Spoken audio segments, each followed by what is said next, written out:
Hi, you're watching Word Wise Living.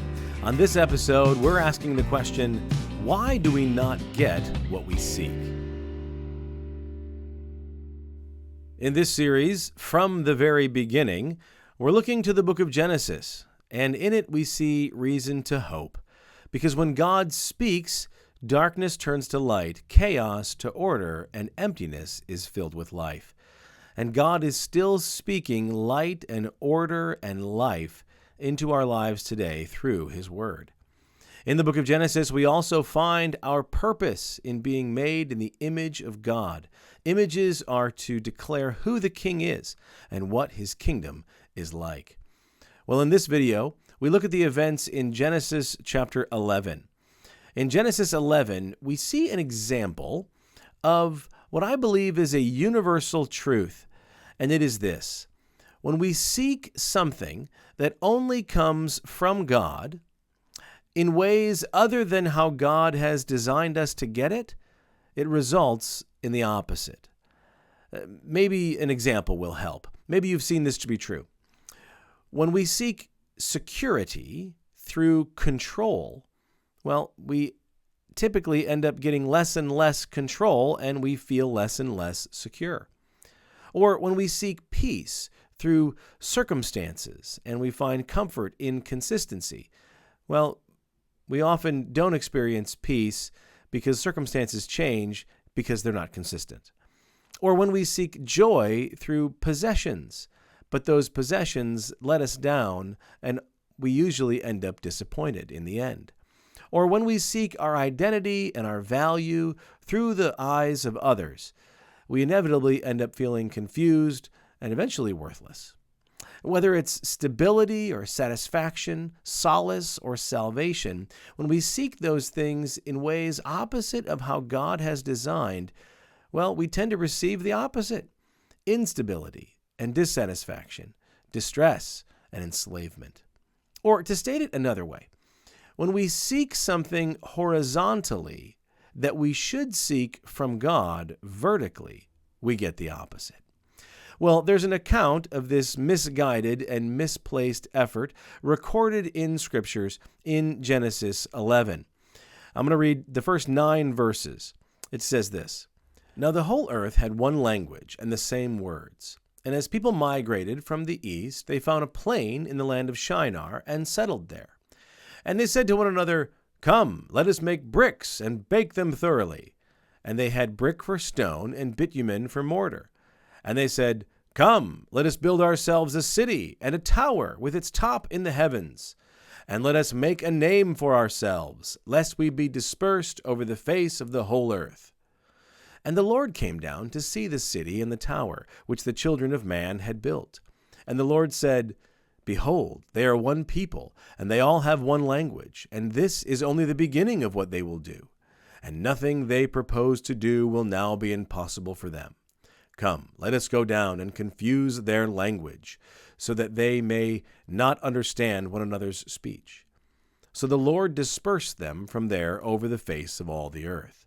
And they left off building the city. Therefore its name was called Babel, because there the Lord confused the language of all the earth. And from there the Lord dispersed them all over the face of all the earth." This is taking place a few generations after humanity is restarting with Noah's family and his sons. But remember in Genesis 9, God blessed Noah and his sons, and he said to them, "Be fruitful and multiply and fill the earth." But then what do we read in Genesis 11? The people decided that it would be best even, if they did not do what God said, but they did the opposite. Let's not fill the earth. Let's stay in one spot. Let's build a large city.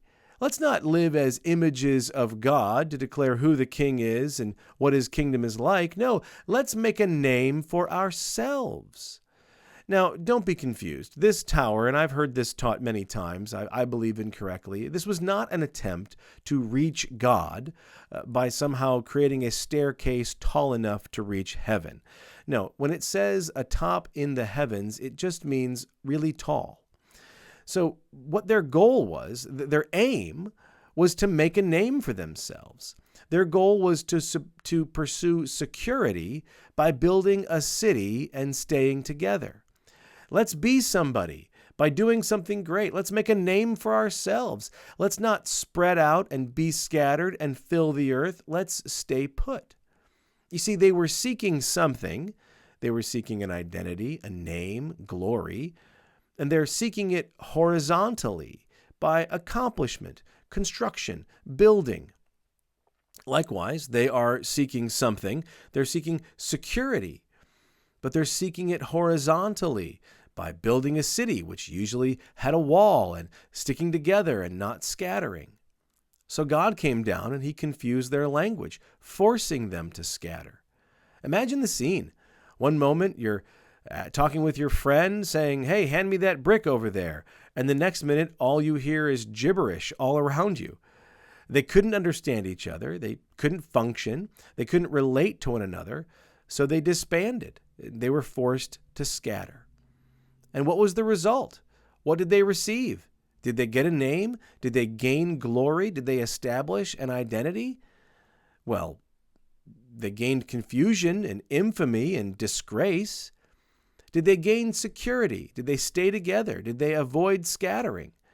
No, they were forced to scatter. They lost relationships due to the language barrier. This is well described in Romans 1:23, not necessarily referring to this scene, but the principle is true. They exchanged the glory of the immortal God for images resembling mortal man, birds, animals, and creeping things. Essentially, they exchanged God's plan for man's plan. They opted not for the things of God, but for the things of their own making.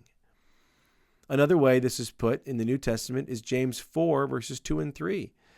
He says, "You don't have because you don't ask. And when you do ask, you don't receive it because you ask wrongly to spend it on your own passions.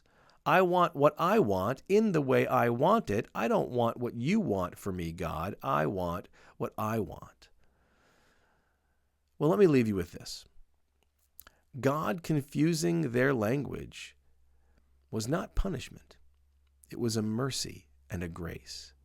God's will for them was to trust him, was to scatter, was to fill the earth, was to be diverse, but they thought they knew better. Instead of trusting in God and his plan, they were trusting in their own ideas. And the reality is that God at times will ruin your plans and not give you what you seek. In fact, give you the very opposite of what you seek. He will mercifully put you through confusion and force you to abandon your own plans and move you to unknown places. Why? Well, because he refuses for you to be satisfied with counterfeit replacements of himself. And for that, we should be grateful. I trust you've appreciated today's content. If you want some more, make sure you're subscribed so you don't miss out on future videos. Give this video a like. It helps to get the word out. Share it with someone. Leave a comment on future topics you'd like me to cover. As always, I'm Don Chapin. This is Word Wise Living. Thanks for watching.